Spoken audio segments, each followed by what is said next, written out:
we want to become one of the hub of manufacturing, as well as maybe even the research and development for mRNA vaccine in Indonesia.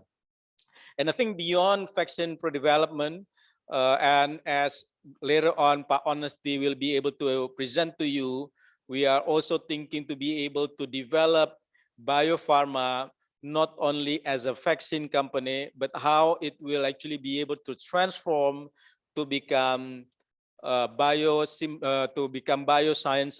company by producing biosimilar products as well as other biosciences products.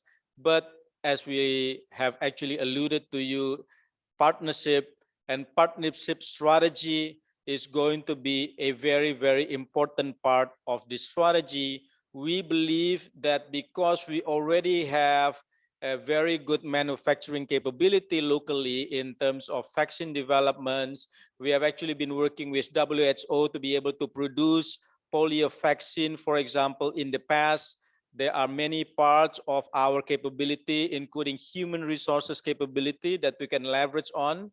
We believe that with partnership, we will be able to transform biopharma to become biosciences company. The second part of the SOE, that is actually part of the pharmaceutical holding of SOE, is Kimia Pharma. Next. And I think Kimia Pharma plays a very important role for Indonesia to become much more independent and much more sovereign in terms of our pharmaceutical products. Right now, they already have a partnership with Sangwon, a Korean company that is actually focusing more on API. And we also are right now the only company in Indonesia who is actually producing molnupiravir. And I think it is actually not only for a fill and finish. And I think that all of these things are examples or anecdotal evidence that we are actually developing efforts to be able to become much more able to produce pharmaceutical products domestically. I think what we are aiming to do is continue to develop our capability to produce much more cost-efficient products. We believe with the large population of Indonesia and Kimia Pharma can be a hub for manufacturing other products that can actually be distributed throughout Southeast Asia. And this is also going to be complemented by our focus on digital enhancement for vaccine distribution, medical, and other capability. And I think Kimia Pharma also right now is in the process of being offered to partners. So since last year, we have done a process whereby Kimia Pharma is actually looking for a partner. Right now, 5 parties have already said that they are right now already interested to become the partner of Kimia Pharma and Kimia Pharma Apotek, or the pharmaceutical part of the Kimia Pharma as the subholding producing pharmaceutical products. So we believe that with the partner that we are going to have, it will also not only allow us to actually invest in production and manufacturing capability, but also to further develop our efficiency and get more sub-licensing to produce products in Indonesia. And I think the third one that I have already alluded to you is how Indonesia is also going to become much more sovereign and independent in producing herbal products and also medical supplies products. And the major part or the major SOE that is actually going to play a role in this is Indopharma. And we already have a roadmap for Indopharma to be able to develop our capability in manufacturing our medical supplies. And right now, there is a very strong commitment from the government of Indonesia, particularly the Ministry of Health, to be able to have more of the production actually manufactured domestically. And right now, if the product is more than 50% is already manufactured in Indonesia in terms of the local content, that it is actually naturally going to have some preference for the local government hospitals to be able to produce and supply to these government hospitals. So I think that's all that I can share with you today. Again, on behalf of the government of Indonesia, particularly the Ministry of SOE, we are very excited about what has actually been happening with the pharmaceutical holding. Last year, it is actually already becoming close than a $3 billion company in terms of revenue, growing very significantly. Financially, it is also showing a very good strength in terms of the balance sheet as well as the P&L. We are looking forward for even more development through vaccine, biosimilar, as well as medical supplies and other pharmaceutical products. And we are very much welcoming partnership to be able to actually do this. Thank you very much. And terima kasih, Vice Minister Pak Pahala. Thank you for that. As always, very detailed and informative for us to unpack. And to borrow a word from the chemists, a great catalyst for our panel discussion, which follows. This discussion will last now about 35 minutes or so, to be followed immediately by a live Q&A session with you, our audience, being hundreds of interested corporate professionals around the globe, but concentrated today within Europe. As we discuss in the next half hour or so, please type your questions through the chat button on your Zoom screens, preferably with your names at least, and perhaps a location for us to have some context. And then we will collate those questions and respond live to as many of those as we can in a reserved 10-minute slot about 30 or 35 minutes from now. So please ask away, prompted by the Vice Minister and or our discussion. But now to our panelists.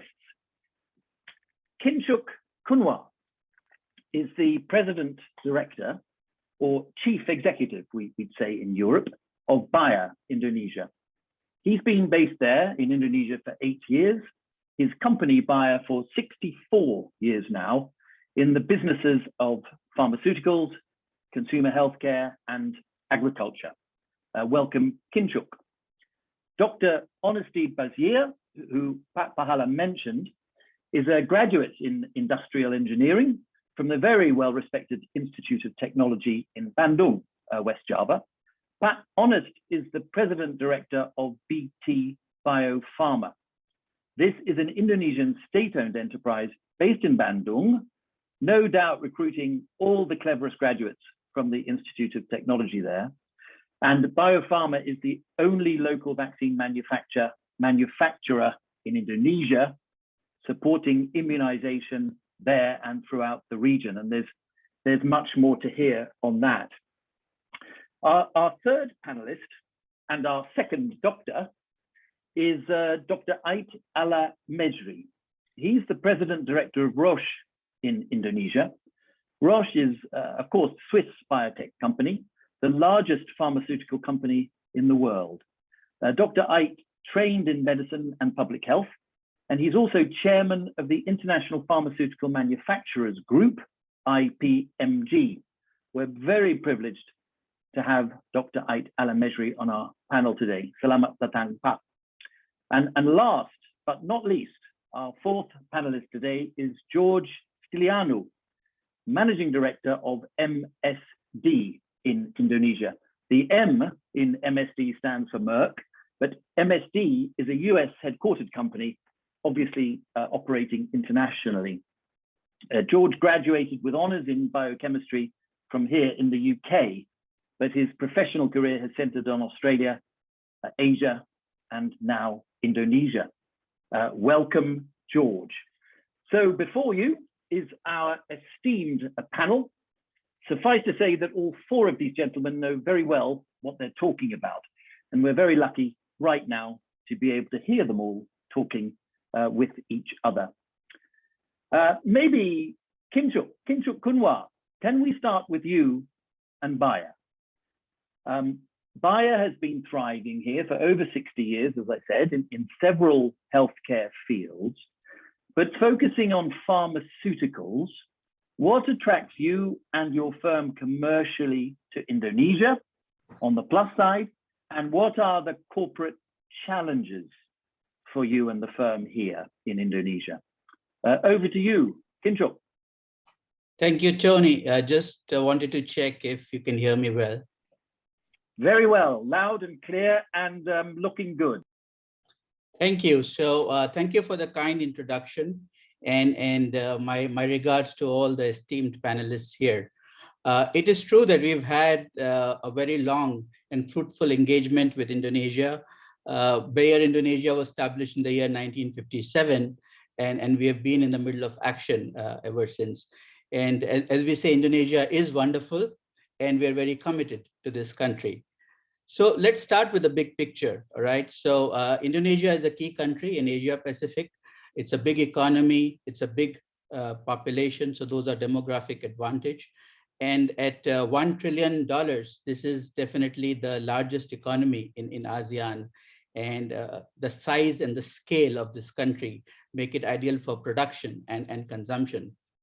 This opportunity is reflected in the size of the pharmaceutical market in Indonesia. So it's about $10 billion in 2022, the size of the pharmaceutical market, the largest market in ASEAN and growing. So that's very, very attractive.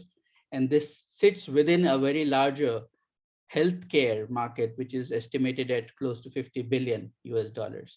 So these are really big and impressive numbers. And what excites us even more is that there is a long-term growth potential in Indonesia. As His Excellency, the Vice Minister of SOE just mentioned, that the per capita consumption or the spending is going up, right? And I pulled out some numbers about in pharma sales per capita. Indonesia is at about $24 per person, yeah? And there's opportunity to grow. Just to drop another number, Singapore is $150 per person. So there is runway to growth, and that's what is very important, to have sustainable pharmaceutical growth in Indonesia. Apart from the big picture, there are also a couple of recent developments which are very encouraging. The first one is that the Universal Health Coverage Scheme, or JKN as we call, has expanded, and now it covers 82% of all Indonesians. That's really attractive. And the second one is that the foreign ownership of pharmaceutical firms is now increased to 100%. So these are all very attractive reasons why Indonesia is a very strategic and long-term opportunity for pharmaceutical industry. You also spoke about challenges. So, I'd like to talk about them a bit, but let me reposition the challenges as opportunities, because these need to be handled for the long term for this market to become sustainable growth. So the first one I would talk about is a very fundamental one, which is the healthcare infrastructure. So what I mean by this is, the number of physicians, the number of hospital beds, the number of pharmacists in Indonesia. There is scope to make it better, especially as we compare it to our neighborhood. And what really this leads to is a lot of outbound spending on medical tourism. There's estimate that medical tourism would cost Indonesia about $11 billion US a year. So that's an opportunity that we could very well, take into account in Indonesia. The other thing which is an opportunity is about, promotion of a pro-innovation health ecosystem.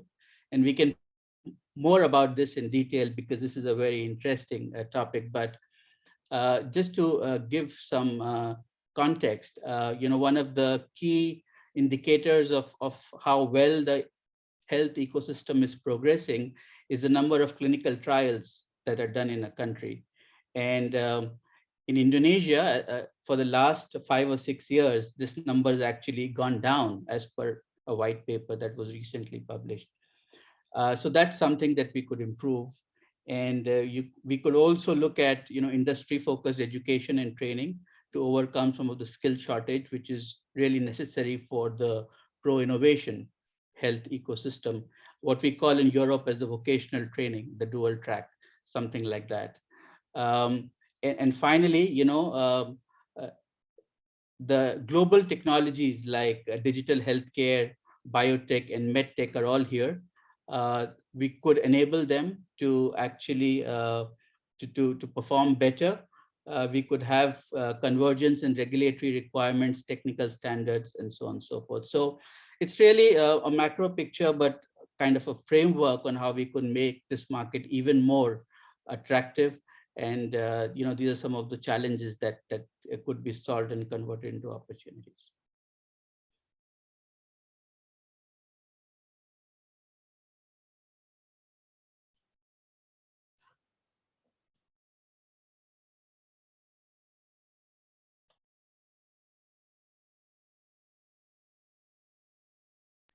Yeah, thank you for that. I think to our director, keep me as co-host so I can get in. Kinshuk was very lucky. He had a complete uninterrupted run there, but it was very interesting, Kinshuk. I think I'd like to broaden it out. I mean, to some of the other panelists. I heard about the challenges you saw or opportunities as you categorize them, and I see that. But what about the other panelists?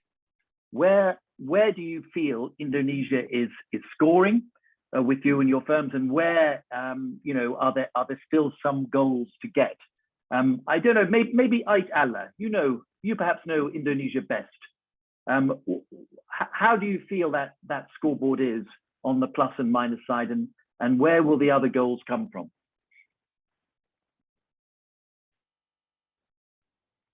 Can we get Ait in?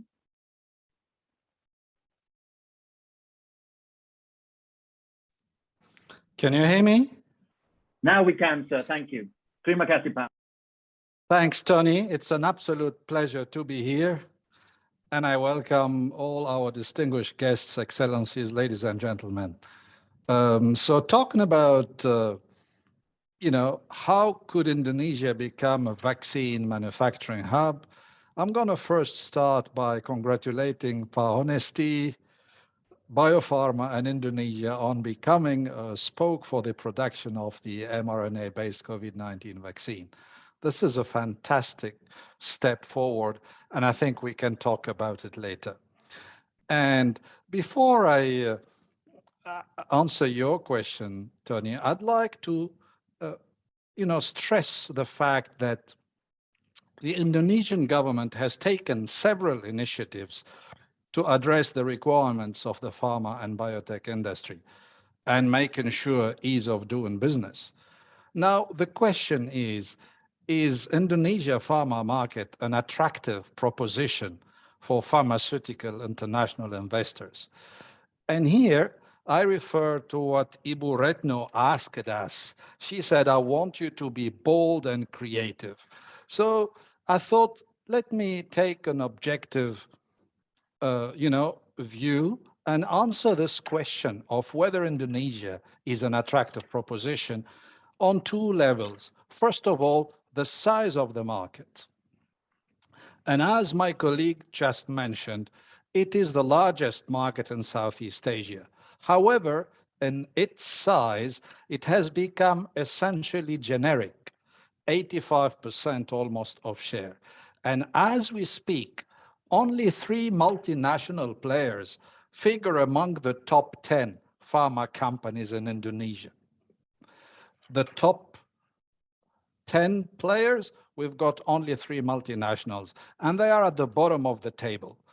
Even their growth has been either stagnating or declining. And if we look back in the last 5 years, the Indonesian pharma market has grown at a compound annual growth rate of less than 1%. So growing in volume, but not in value. And most multinationals have displayed decline. So we are tempted to ask the question, why have the multinationals faltered and what is the impact?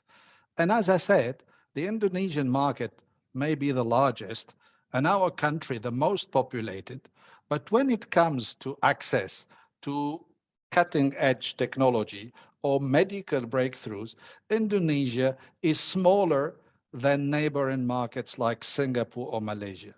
So in our view, it's important to achieve this self-resilience and autonomy to really work together on transforming Indonesia into a priority destination for new technology and delivering innovations to Indonesian patients to contribute to better health outcome. So this, Tony, is the first part of the question, you know, the size of the market and its attractiveness.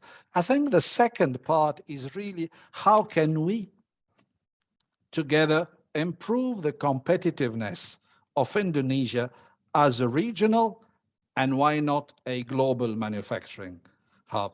And again, perspective, there has never been a better timing. There is a fantastic momentum. Indonesia offers political and economic stability, including a very strong political will, we have heard it from all our speakers, to address health challenges and strengthen the healthcare system capacity. We just heard from Pahala that there is a clear roadmap forward to elevate the role of SOEs in the country. So what is needed now, would you ask me?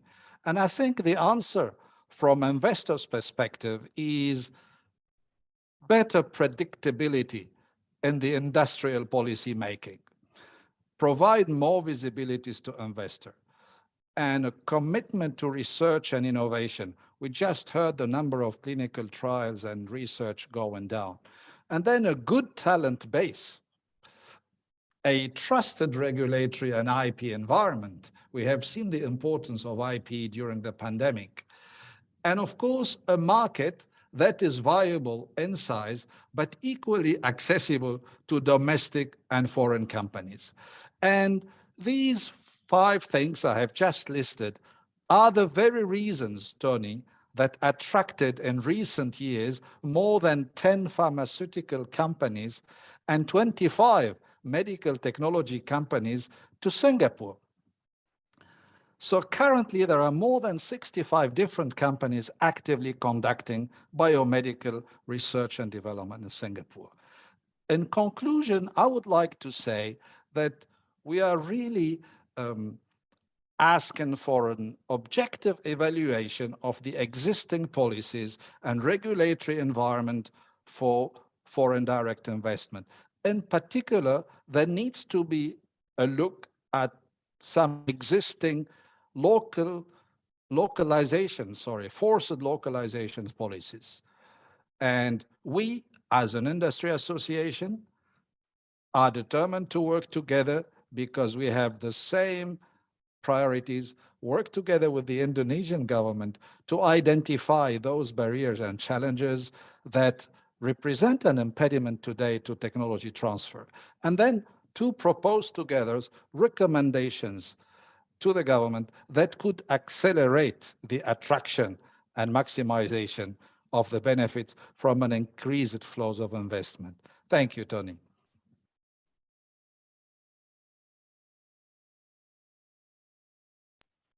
Okay, thank you. They let me in there. Again, you're getting a nice uninterrupted run there, Ike.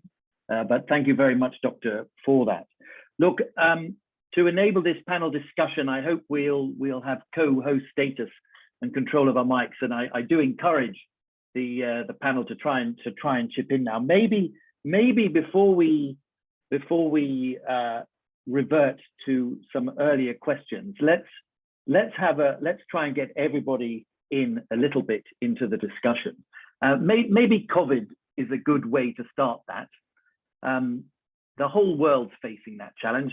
We have it here in London for better and worse, and there's been a lot of worse. how does the panel feel that COVID represents an opportunity in Indonesia? Is this galvanizing the opportunities in pharma and healthcare generally, or is it suppressing it? It's probably a bit of both, but maybe one of the panelists who has yet to speak. So George, your honesty is probably the best one. Pat Honest. Is COVID-19 in Indonesia a threat or an opportunity? And if it is both, how? To you, Pat Honest. Thank you, Tony. Thanks. Good morning and good day for everyone, also the distinguished guests today. So if we talk about the COVID is obviously a global threat, and also what is the particular opportunity and how the industry, pharmaceutical industry, are grasping the opportunity. I think that the pharmaceutical industry activities have a strong and positive influence in the economy, especially in Indonesia. While a larger number of industries right now have been negatively impacted on the COVID-19 pandemics, the pandemic has paved the way for opportunities. At the early phase of the pandemic, there was a high demand for rapid diagnostic kits in Indonesia. As a biotech company, I think Bio Farma, we already took the initiative to expand our R&D portfolio to produce the rapid diagnostic kits. And also the development was expedited since 2021, marketed this diagnostic, especially in Indonesian markets. But we also think to improve our capacity if any opportunity in export markets. But I think it's also another opportunity related to the collaboration with the prominent institutions, both domestic as well as abroad, in the development of COVID-19 vaccines. Indonesia, in this case, Bio Farma, has been chosen by WHO as a recipient country for mRNA technology transfer. So I believe that through these collaborations, it is anticipated that Indonesia will be better prepared in rapid development of pandemic vaccine. So I think it's also based on the big size of our populations, and also the size of this market is still growing, still big room to opportunity. So if we compare with we are still the lower spending in healthcare compared to our peer countries in Southeast Asia.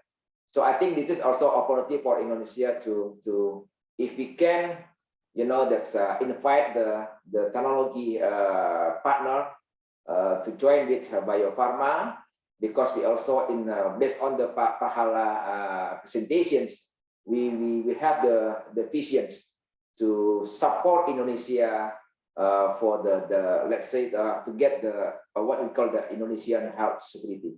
Thank you, Tony.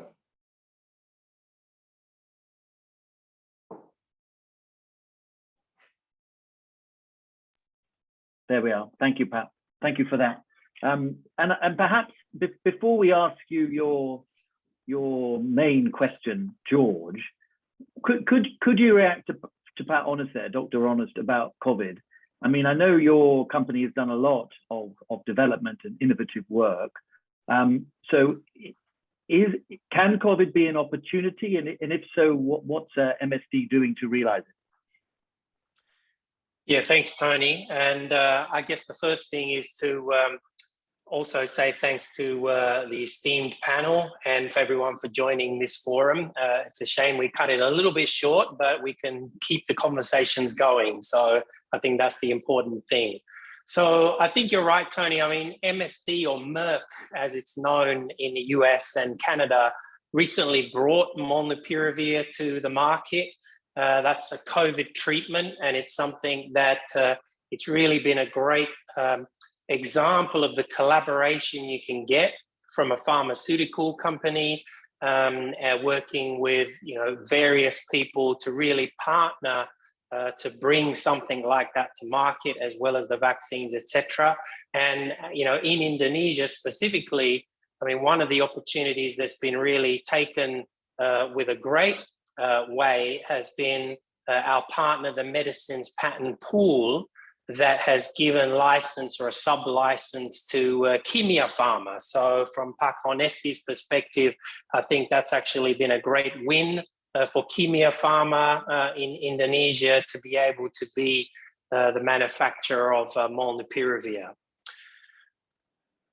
And I think, Tony, you know, to answer your question, another way I'd like to kind of frame it is by looking at the Indonesian National Health Transformation Strategy Framework, because I think this is another way to really capitalize on the opportunity in Indonesia. You know, President Jokowi's State of the Nation address in August last year said that he wanted to transform the healthcare sector in Indonesia.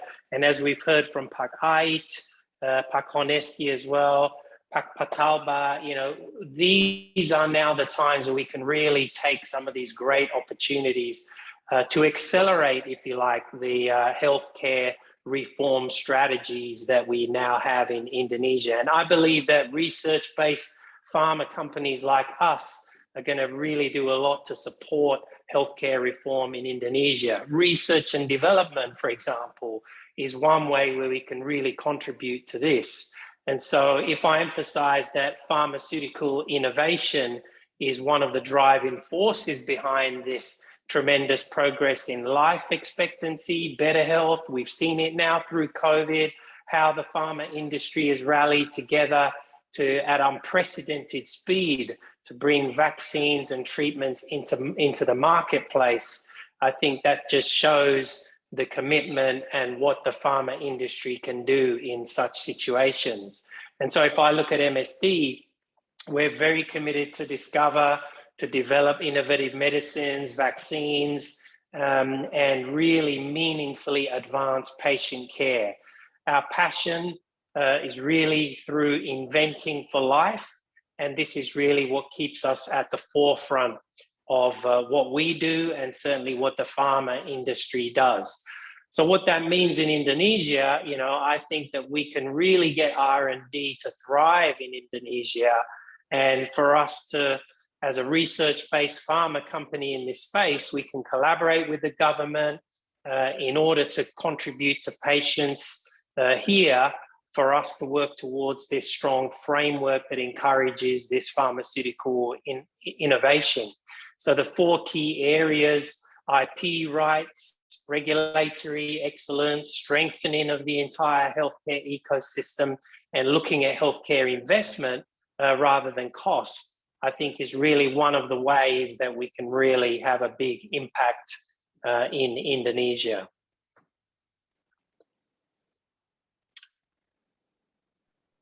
There we are, George. Thank you. They only let me in when you stop speaking. I think the other panelists have some of the same challenge, so it's a bit tricky, all controlled from the ballroom there. But if you've got something urgent to say, I guess we just put our hand up, and then maybe the director will see us and let us in. But perhaps will have to be a somewhat more sort of episodic conversation than we had imagined. But never mind that. What about, you know, Indonesia is also being increasingly recognized for digital and sort of health technology players. What about cooperation or scope for cooperation between pharmaceutical companies and digital health tech, really, perhaps in the delivery, perhaps in diagnoses? There's a lot of talk about that in Europe as well. Is Indonesia marrying its digital capabilities with pharma, and how does that work? I don't know who would like to have a go. Whoever would, put your hand up, and the director will let you in.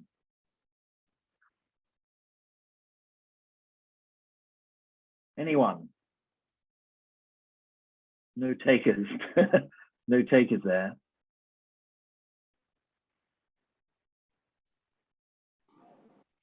George, Sorry, you were talking. Tony. Yeah. I did raise my hand. Oh, did you? Doctor, Yeah. Thank you. And good to have you. Is there scope for marriage between digital tech and pharmaceutical healthcare? I do think that Indonesia has done a terrific job marrying digital health. And the best use was during the pandemic. We have seen the government embracing digital. We were one of the first countries to adopt technology, tracking patients. Today, many of the private companies have entered into partnership with the government to actually manage patients remotely. So I think we have extremely promising signs, and I think we need to leverage on that and make sure that the foundation is right, because technology for the sake of technology is not what we need in healthcare. What we need to focus on is really improving delivery and ultimately health outcomes. So I think we are on the right track, but again, if ever we needed proof of why partnerships are crucial, it's COVID-19 the proof. So, and I think talking about an opportunity to do things differently, I think partnership is going to be the name of the game. But when I talk about partnership, it's really a genuine one, putting patients and public health at the middle. So yes to your question, and we see promising avenues that we need to explore jointly. Thank you, Tony. Thank you. Thank you, Dr. Wright. I wonder also about the routine, sort of non-COVID care, because COVID sort of overtakes everything, and we've seen that elsewhere globally too. What about the pre-COVID issues? There's many, many diseases still to resolve and illnesses that Indonesia's large population faces. So is COVID still eclipsing that routine care? And what are our pharmaceutical companies doing to address what you might call routine care issues? Not routine for the patients, of course, but maybe George, MSD, can start us off with that, and others, please feel free to put up your hand. Yeah, sure, Tony. I think this is a big one, right? Because in MSD, for example, our 4 key therapeutic areas are oncology, vaccines, general medicine, and hospital acute care. Now, what we've seen during the pandemic is outside of COVID, the impact on oncology patients in terms of numbers of patients that are coming in, numbers of patients to get treated, numbers of patients coming back in to repeat their treatment has all been reduced. So there's been an impact there. And then for other vaccines outside of COVID, then people are discouraged or not encouraged to come in and get routine vaccinations, which obviously are extremely important.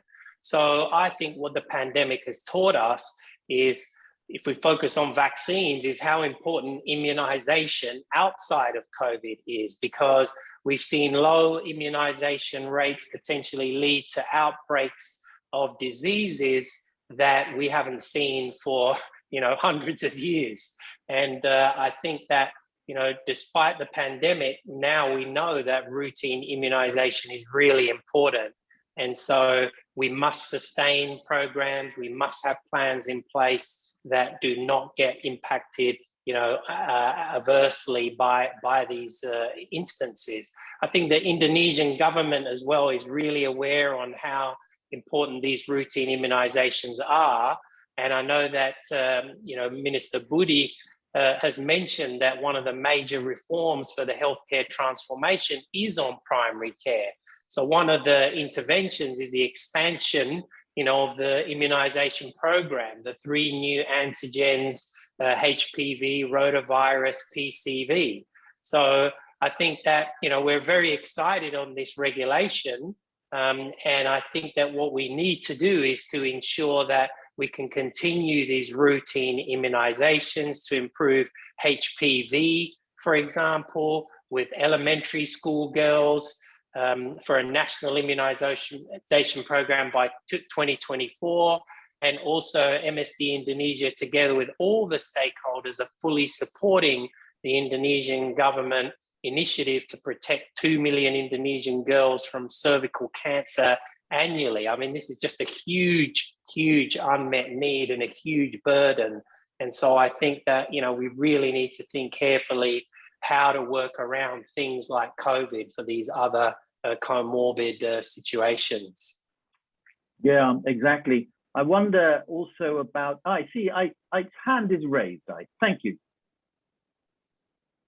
Thanks, Tony. I just wanted to add to what George said. And the lessons that we are gaining from this COVID pandemic is that universal healthcare and non-communicable diseases services should not be forgotten. We have seen how critical they are. They are truly critical components of the pandemic preparedness. So, how do we do better next time means universal healthcare, sustainable across the board to help prevent these disruptions we have seen. We've seen cancer patients omitting to take their treatment courses. We've seen people who were programmed for surgical interventions not get. So, I think in the future, and this is a lesson for all of us, how do we make sure that these services can continue even though the world is disrupted with a second pandemic? Yeah, exactly, Doctor. Thank you. Time creeps on. I will come back to the panel with dedicated questions, but a number have come through from the floor in the ballroom and online through the chat room. There's a good one here from Hidayat Setiaji at 1734. He says, or he asks, is there any approach for harmonization regarding pharma regulation between Indonesia and Europe? Maybe Kinshuk from Bayer. You've been here a long time and you started in Germany. How about that harmonization of regulation and other things, packaging, etc., etc.? Can you contribute to that question from Hidayat Setiaji?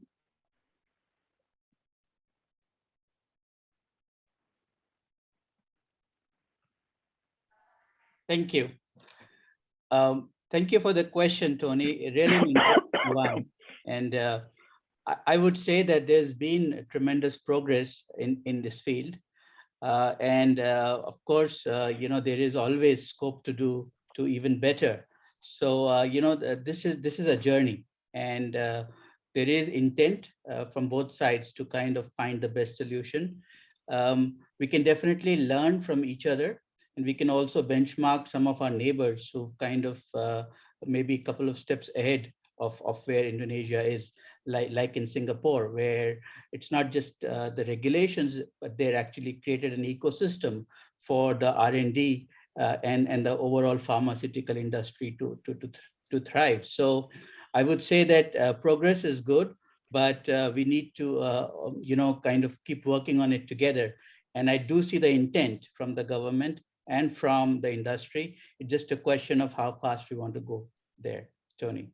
Yeah, thank you for that. While we're asking questions, there's one from the floor of the ballroom for anyone really. Talks about global supply chain disruption. How do you foresee global supply chain disruption affecting production and distribution of drugs and vaccines in the next 2 to 3 years? But then specifically, how do you see Indonesia's potential as an alternative manufacturing hub to perhaps relieve some of that supply chain pressure on Asia? So how serious is it? How serious is it going to be? And can Indonesia's capabilities help resolve that? Maybe Pat Honest from Biopharma. It's up your street, this one. Thank you, Tony. I think the global supply is one the hot issue right now, yeah, especially during pandemics. I just want to mention what we want to do in Indonesia in this context of supply. As you know, that when we set up the Biopharma as a holding company for Indonesian SOE pharmaceutical company, I know that we already complete all the ecosystem of the healthcare in our groups, starting from the R&D, manufacturing, distribution, retail pharmacy, clinic, primary clinic, also the lab diagnostics. I think there's something that we want to deliver and to support our governments, because if you talk about the supply, there is the main problem that we have to give the solution right now. I call it the 3A factor. First, it's about the accessibility. As you know, Indonesia is many thousands country. Is sometimes is the difficult for the people to get the medicine, the drug product is easy. So we have to make sure that with the capability, the end-to-end ecosystem that we have in our group, we have to make sure that all the product of pharmaceutical can be accessed by all the people in Indonesia. And the second A is about the availability. If you talk about the availability, we talk about how can we produce more. Mean that we have to invest to have to build the capacity for our product. And the third thing is about the affordability.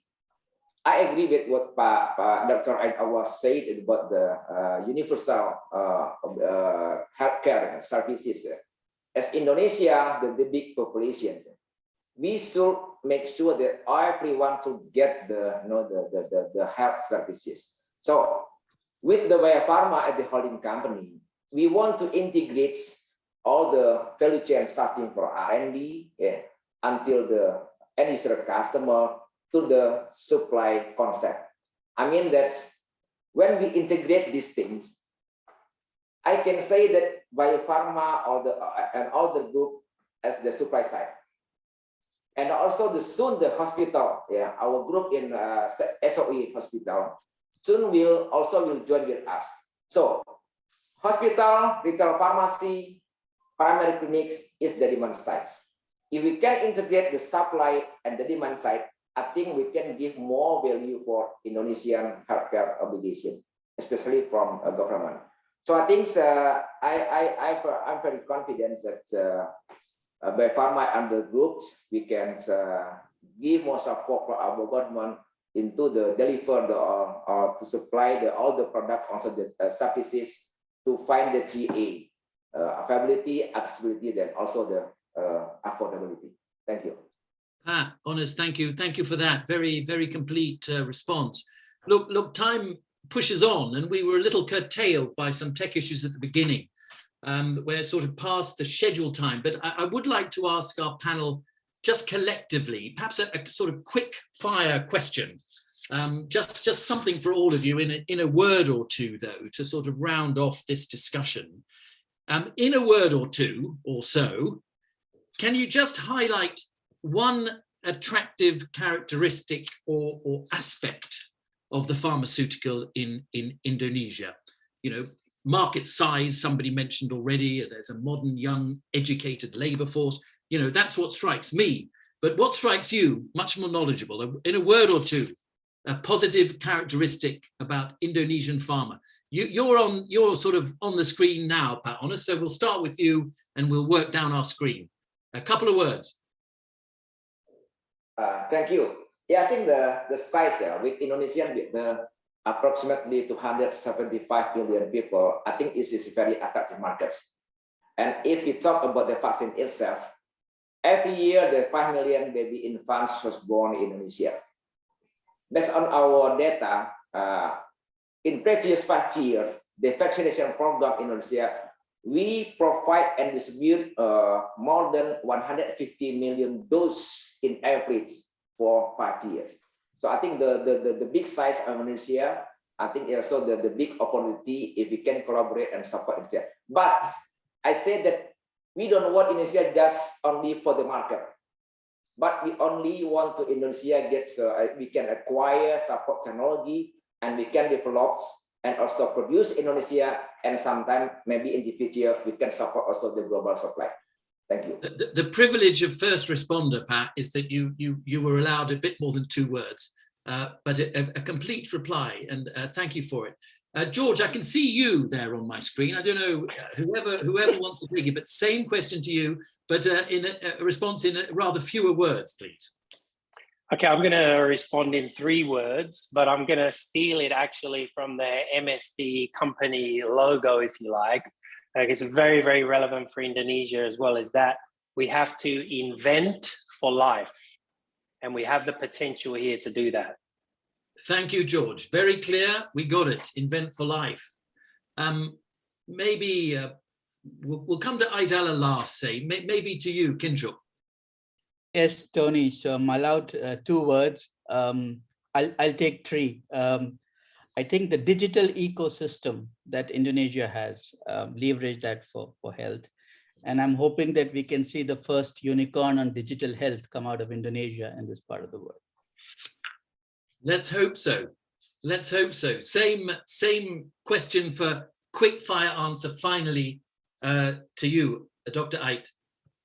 Thanks, Tony. What appeals to me, I said it, is really the incredible political will to address health challenges and the sustained political leadership to make this change happen. Now, it's down to us, private-public partnership, to make that happen because the possibilities are endless. Thank you.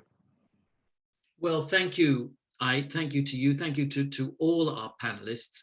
We are over time, and I'm afraid I think we should just draw the session and the Q&As to a close. So we'll close the discussion here. In fact, it concludes the whole webinar event for today.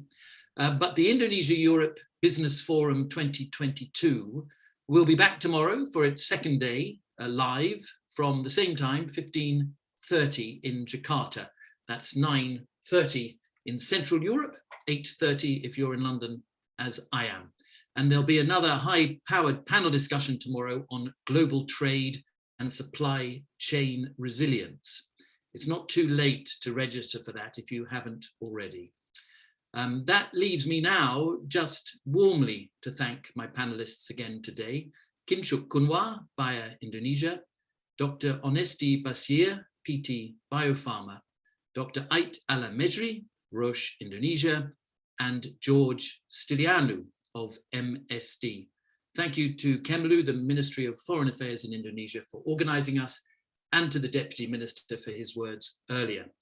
With that, it's goodbye from me in London to those others of you in Europe's cold morning, and to all of you in Asia's warmer tropical afternoon. Thank you. Goodbye. Thank you, everybody. Thank Thank you, you. Tony.